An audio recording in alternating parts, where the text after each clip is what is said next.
چونکہ ماشاءاللہ آپ کی مسجد کے طالب علموں نے قرآن شریف حفظ کیا ہے، قرآن مجید وہ مبارک کلام ہے کہ جناب نبی اکرم صلی اللہ علیہ وسلم کا فرمان ہے، فضل کلام اللہ علی سائر الکلام کفضل اللہ علی خلق۔ اللہ کے کلام کی فضیلت اور شان اتنی ہی اونچی ہے، اتنی ہی بلند و بالا ہے، جیسا کہ خود ذات متکلم حق جل شانہ عما نوالہ کی شان بلند اور اونچی ہے۔ میری بات سمجھ آ رہی ہے بھائی؟ اردو ٹھیک رہے گا یا پشتو میں بیان کر رہے ہیں؟ اردو ٹھیک ہے، میں کیا ورنہ میں پشتو بھی آتی ہے تھوڑی بہت ہی۔ اچھا ماشاءاللہ، ذرا توجہ رکھیں گے، ایک دو مسئلہ میں نے عرض کرنا ہے، زیادہ نہیں، کیونکہ ٹائم بھی تھوڑا ہے تو جمعے کا ٹائم چونکہ محدود ہوتا ہے، 10-20 منٹ بزرگوں کا انتظار، ان کے آتے ہی انشاءاللہ جمعہ ہو جائے گا۔ لیکن یہ مطلب نہیں کہ ہم 2:30 بجا دیں گے اور ہمارا جمعہ بھی قضا ہو جائے، ایسا نہیں بھئی۔ مسئلہ یہ عرض کرنا چاہتا ہوں کہ ہمارا مذہب ہے اسلام۔ اسلام میں فائنل اور آخری بات وہ کس چیز کی ہے؟ قرآن مجید کی۔ ایسا ہی ہے نا بھائی؟ قرآن شریف نے جو مسئلہ بیان کیا وہ فائنل ہے، اس کے بعد کوئی کمی بیشی رد و بدل نہیں۔ بھئی قرآن کے فیصلے کو فیصلہ کن اور فائنل ہم سب مانتے ہیں نا، کیونکہ ہمارا قرآن پہ ایمان ہے، ان سے ہماری بات نہیں جو قرآن کوئی حق نہیں مانے۔ کیوں بھئی؟ جو کہیں یہ قرآن حق ہی نہیں، یہ قرآن مشکوک ہے، معاذ اللہ ثم معاذ اللہ، جس کا قرآن پہ ایمان نہیں اس سے ہماری بات نہیں۔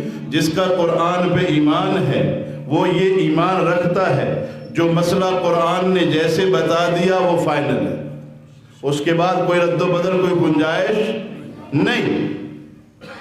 اب قرآن کی عظمت، قرآن کی شان، قرآن کا مقام سمجھنے کے لیے اتنی بات ہی کافی ہے کہ ہم قرآن کی بات کو حرف آخر سمجھتے ہیں۔ اللہ کا فرمان ہے اِنَّهُ لَقَوْلٌ فَصْلٌ وَمَا هُوَ بِالْحَزْلِ، اِنَّهُ لَقَوْلٌ فَصْلٌ، اس کا وہی معنی ہے جو پہلے میں نے آپ کو بتایا کہ یہ قول، یہ فرمان، فرمان شاہی، فرمان الہی فیصلہ کن ہے، لفصل فیصلہ کن ہے، اس کے بعد کوئی کمی بیشی نہیں۔ قرآن نے ایک مسئلہ ہمیں بتایا ہے کہ میرے نبی صلی اللہ علیہ وسلم جب اس دنیا سے پردہ فرما جائیں گے تو پھر کیا ہوگا؟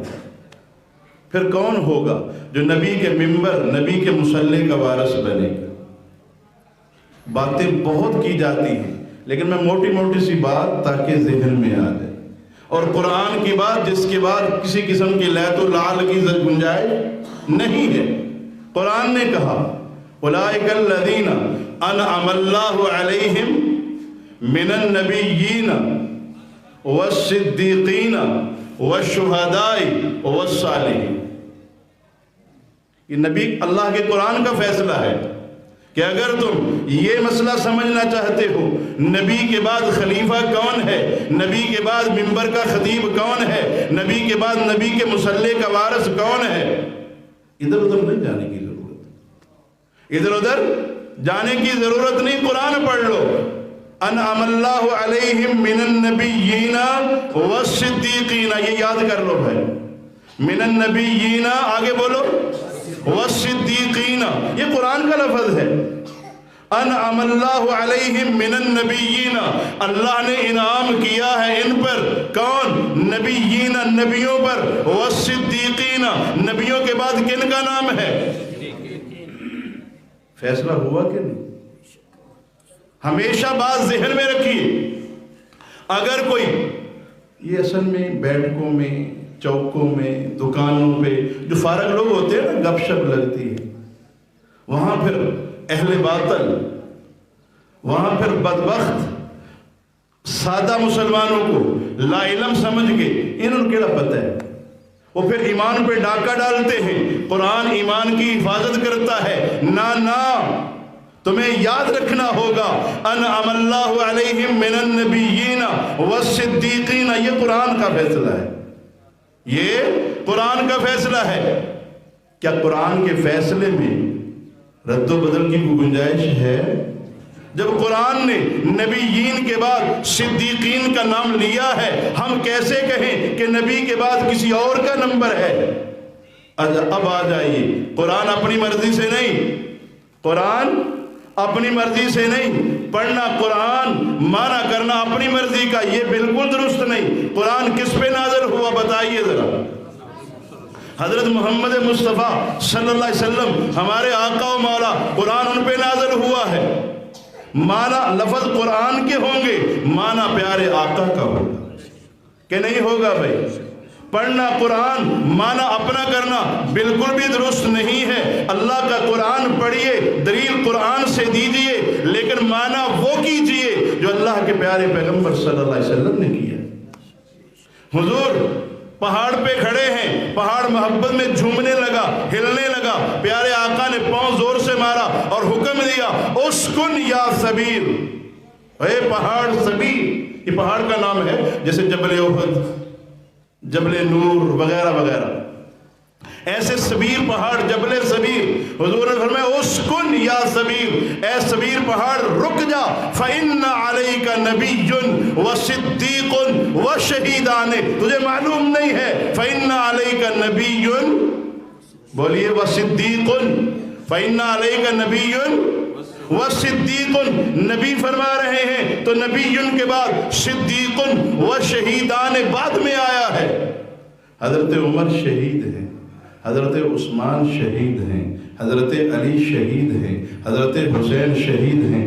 اسلام کی تاریخ تو شہیدوں سے بھری پڑی، اسلام کی تاریخ شہیدوں سے بھری پڑی ہے، لیکن نبی پاک علیہ السلام نے نبی و صدیق، شہیدان کا نمبر لیا ہے۔ شہیدان کا ذکر قرآن نے بھی کیا ہے، شہیدوں کا ذکر نبی کے فرمان نے بھی کیا ہے، لیکن وہ بعد میں کیا ہے۔ پہلے کس کا؟ نبی کے بعد کس کا نام لیا نبی نے؟ صدیق کا، فَإِنَّ عَلَيْكَ نَبِيٌّ وَصِدِّيقٌ وَشَهِيدَانِ۔ اب آ جائیے مشاہدے کی دنیا میں کہ اگر ساری دنیا نے، اس آسمان نے، اس زمین نے نبی کے بعد نبی کے مصلی کا وارث دیکھا ہے، تو نبی کے ہوتے ہوئے، نبی کے حکم سے ابو بکر صدیق کو دیکھا ہے۔ حضور بیمار ہیں، حضور بیمار ہیں، آپ نماز کے لیے نہیں جا سکتے، آپ نماز کے لیے نہیں جا سکتے۔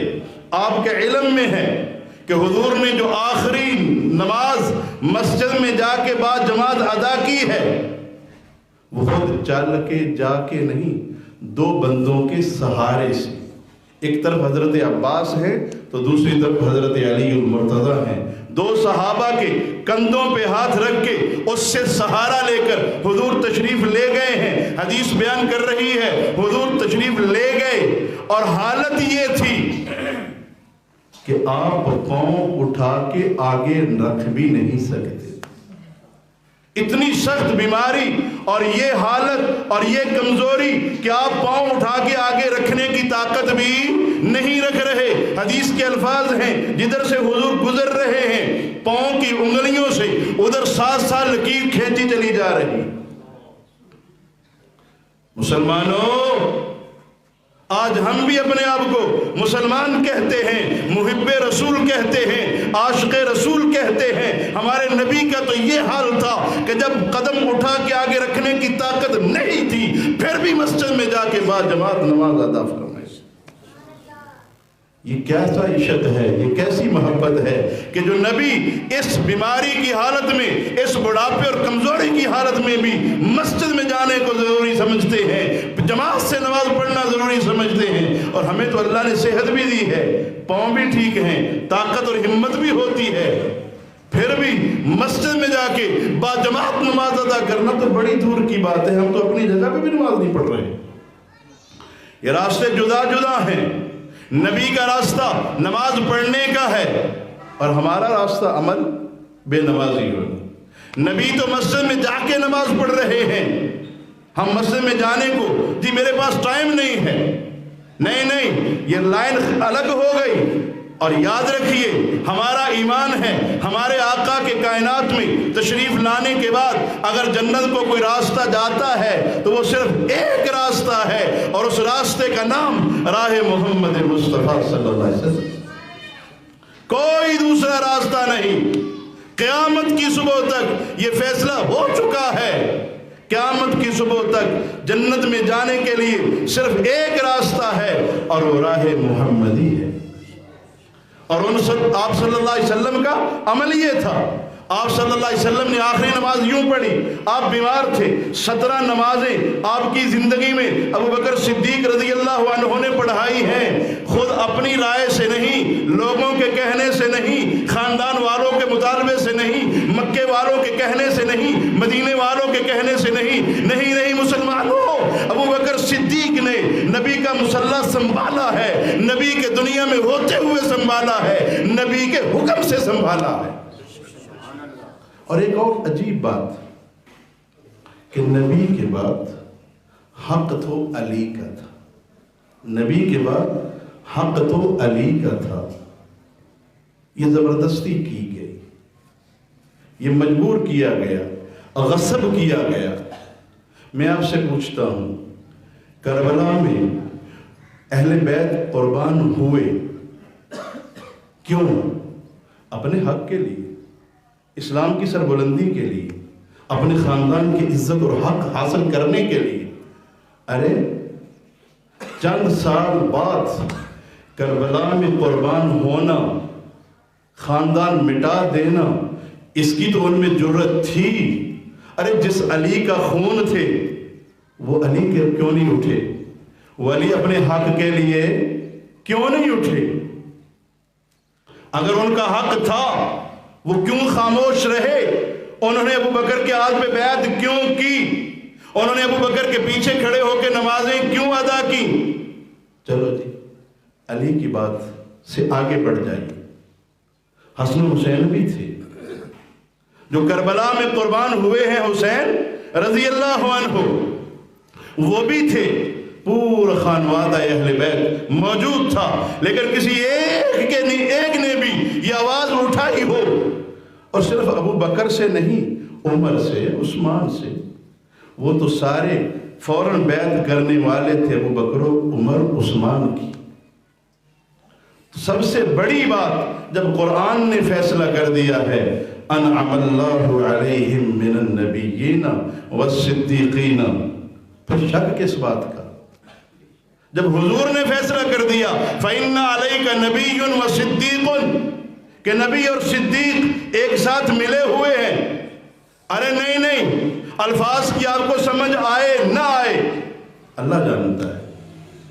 آپ قرآن پہ ایمان رکھتے ہیں نہیں رکھتے، آپ نبی کے فرمان کو حق مانتے ہیں نہیں مانتے، ان ساری باتوں کو چھوڑ دیجئے. آج نبی کے روضے پہ چل، نبی کے ساتھ ملا ہوا، نبی کے بعد وہاں پہنچنے والا وہ کون ہے؟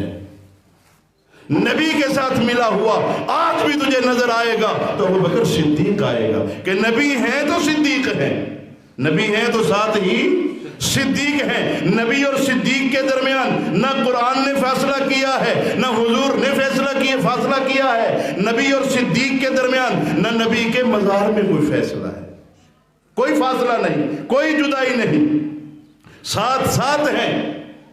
جہاں نبی ہیں وہاں صدیق ہیں، جہاں نبوت ہے وہاں صداقت ہے، کوئی جدائی نہیں ہے.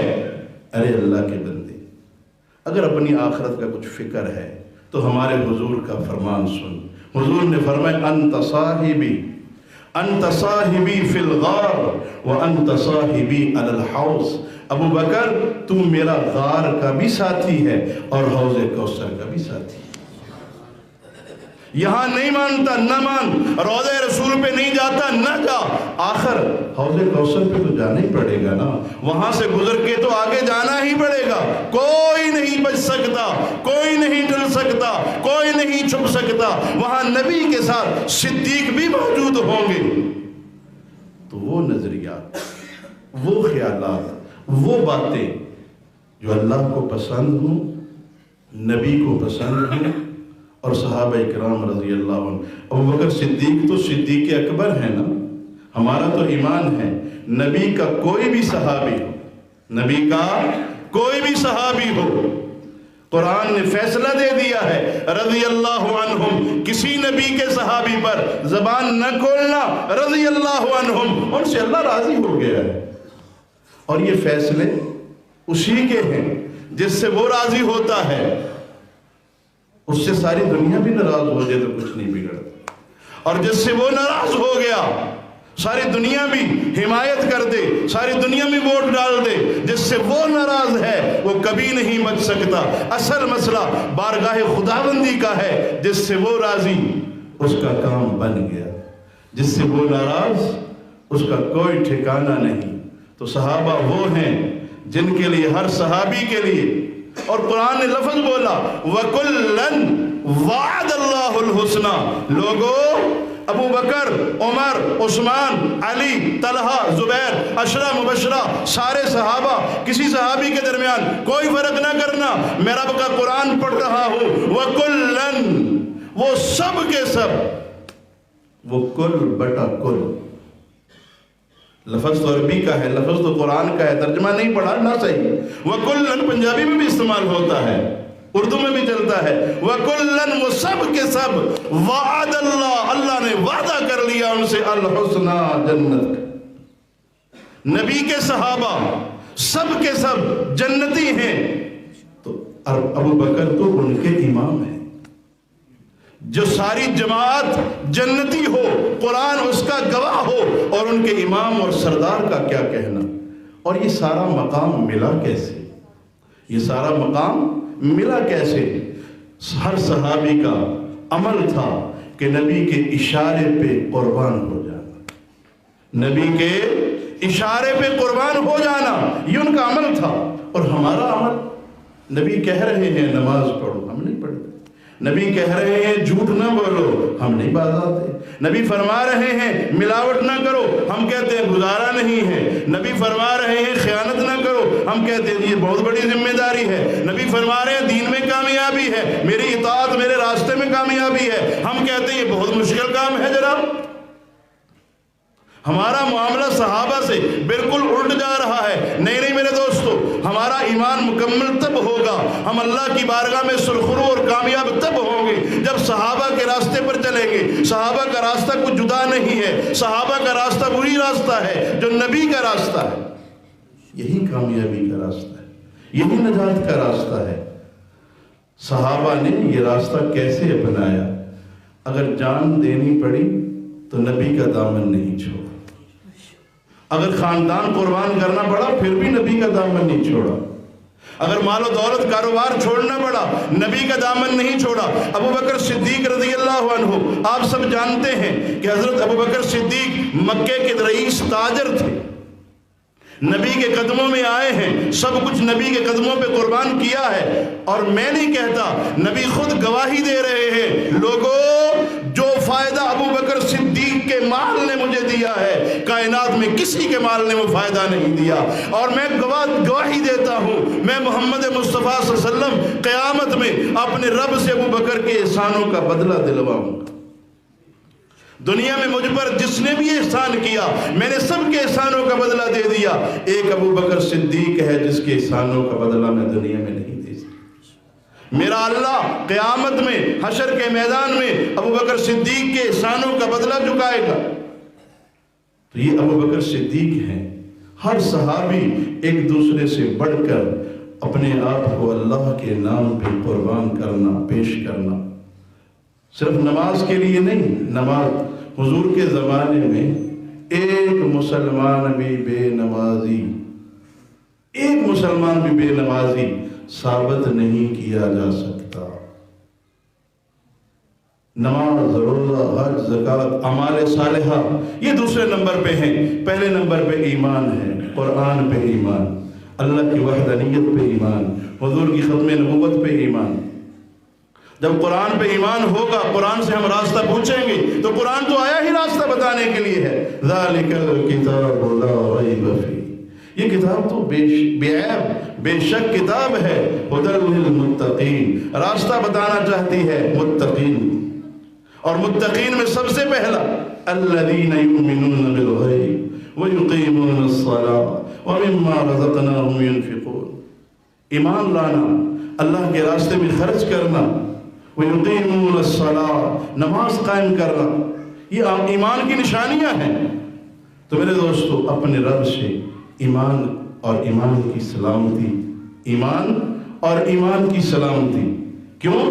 اس لیے کہ انما الاعمال بالخواتیم، اس وقت دنیا میں جیسے مال و دولت کے، بینکوں کے لٹیرے، خزانوں کے لٹیرے پھر رہے ہیں، ایسے ایمان کے لٹیرے بھی جا بجا پھر رہے ہیں۔ اپنے ایمان کو بچانا، پیارے آقا علیہ السلام نے فرمایا ایک زمانہ آئے گا جب اپنے ایمان کو بچانا ایسا مشکل ہو جائے گا جیسے آگ کے انگارے کو مٹھی میں پکڑنا۔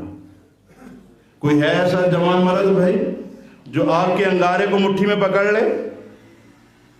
جتنا مشکل یہ کام ہے، ایسا ہی مشکل اپنے ایمان پہ قائم رہنا ہو جائے کہ ایمان کے دعوے دار ہو، ایمان والے ہو، زندگی خطرے میں، کاروبار خطرے میں، اہل و عیال خطرے میں، یہ ایمان والا، یہ مسلمان ہے، پکڑ لو اس کو۔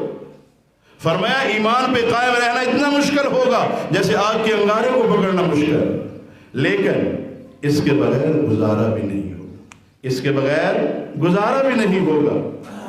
اپنے رب سے ایمان اور ایمان کی سلامتی مانگتے رہنا، اور ایمان کے ماحول اور ایمان کی مجالس کو اختیار کرنا، یہ ایمان کے حاصل ہونے کا اور ایمان کے سلامت رہنے کا ذریعہ ہے۔ ایمان کی مجالس، ایمان کا ماحول اگر رہے گا انشاءاللہ ایمان بچ کے رہے گا، اور اللہ نے اگر خاتمہ ایمان کا نصیب کر دیا پھر مسئلہ حل ہو۔